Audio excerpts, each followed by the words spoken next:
जय हिंद साथियों। आपको इनका मैं इंट्रोडक्शन दे दूं। ये हमारे कर्नल प्रमोद शर्मा जी हैं, देवरिया से हैं, स्वतंत्रता सेनानी परिवार से हैं। इनके पिताजी स्वतंत्रता सेनानी थे और 5 बार के मेंबर ऑफ पार्लियामेंट रहे हुए हैं। और उसके बावजूद क्योंकि स्वतंत्रता सेनानी थे, देश की सेवा उनका एक जज्बा था।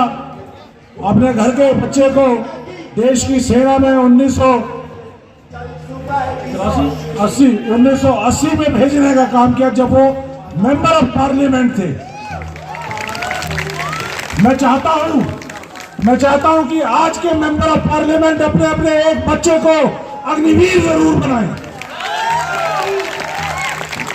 ताकि उनको पता चले कि कितने तकलीफें और दुख सहने के बाद आदमी एक सही सैनिक बन पाता है। तो ऐसे जज्बे और जज्बाती और देशभक्त परिवार के कर्नल प्रमोद शर्मा जी को आपके सामने रूबरू करता हूं। धन्यवाद। धन्यवाद कर्नल रमेश जी। आपने एक बहुत बड़ा बीड़ा उठाया है। ये किसी व्यक्तिगत के लिए, उसके फायदे के लिए नहीं, बल्कि पूरे मुल्क के लिए है। आज 1.5 लाख युवा, उनकी वो जज्बा होता है, उनकी वो ताकत होती है कि अगर वो चाहें तो पूरे मुल्क को हिला के एक तरफ कर दें। लेकिन क्या इतने मजबूत और इतने जज्बे वाले नौजवानों की ये सरकार उनकी नहीं है। आप सिर्फ अपने लिए रोजगार नहीं मांग रहे हो, आप इस मुल्क को मजबूत करने के लिए भी मांग कर रहे हो। क्या बुरा कर रहे हो? अगर यह मुल्क मजबूत होगा तो अकेले आप और मैं मजबूत नहीं होंगे, बल्कि 150 करोड़ लड़के लड़कियां, बच्चे बच्चियां, बुजुर्ग सब मजबूत होंगे। ये सरासर सरकार गलत कर रही है, कमजोर कर रही है। ये बहुत छोटी बात ये लोग सोच रहे हैं जो बैठे हुए हैं आज संसद में। मुल्क कमजोर हो जाएगा, मुल्क टूट जाएगा।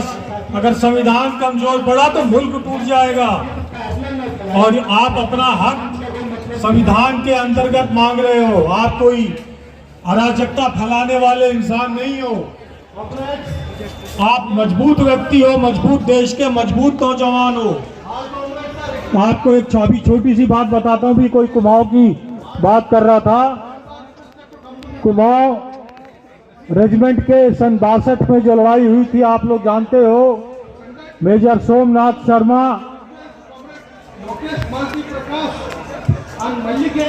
जो लद्दाख में उन्होंने लड़ाई लड़ी थी, और जब महीने बाद बहुत ठंड पड़ रही थी तो सारे के सारी कंपनी, चार्ली कंपनी पूरी तरह से खत्म हो चुकी थी।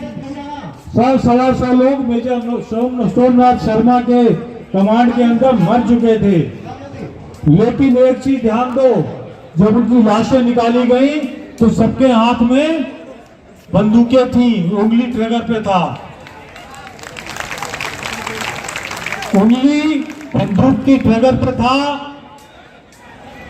और सारे के सारे नौजवान वीर योद्धा शहीद हो चुके थे। उस जगह पर एक स्मारक बनाया गया था उन लोगों की यादों में। लेकिन ये ऐसी निकम्मी सरकार है, उस स्मारक को चीन ने तोड़ दिया, तबाह कर दिया है। और ये एक शब्द नहीं बोल रहा है। शर्म है इनको, धिक्कार है इस सरकार को। 150 जवान चुशूल के अंदर खेत हो चुके थे। उनके पास वहां पर एक स्मारक था। उस स्मारक को चीन ने तोड़ दिया और ये कुछ नहीं बोल रहे। क्यों? क्योंकि चीन से इनका लेना देना है।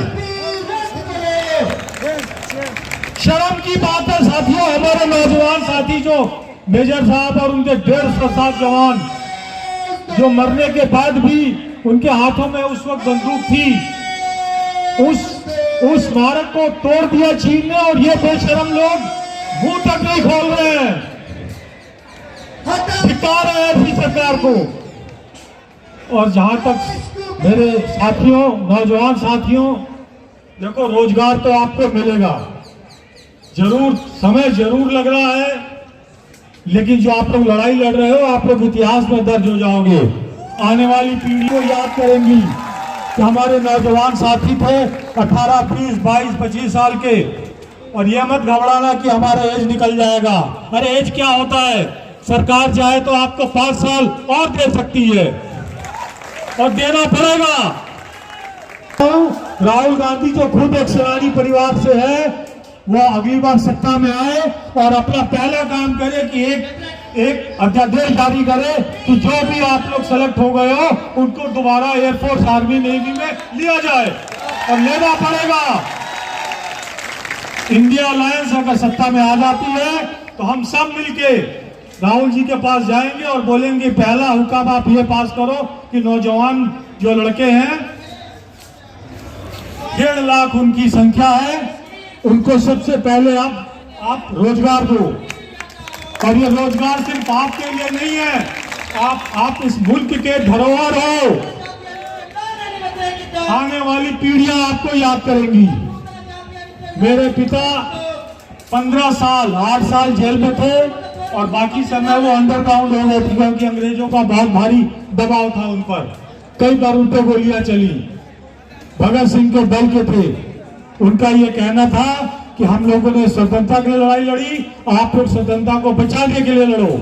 और आज समय आ गया है, आज फिर समय आ गया है कि इस देश को, संविधान को अगर बचाना है तो आप जैसे नौजवानों को, सरकार को आपस में नौकरी देनी पड़ेगी।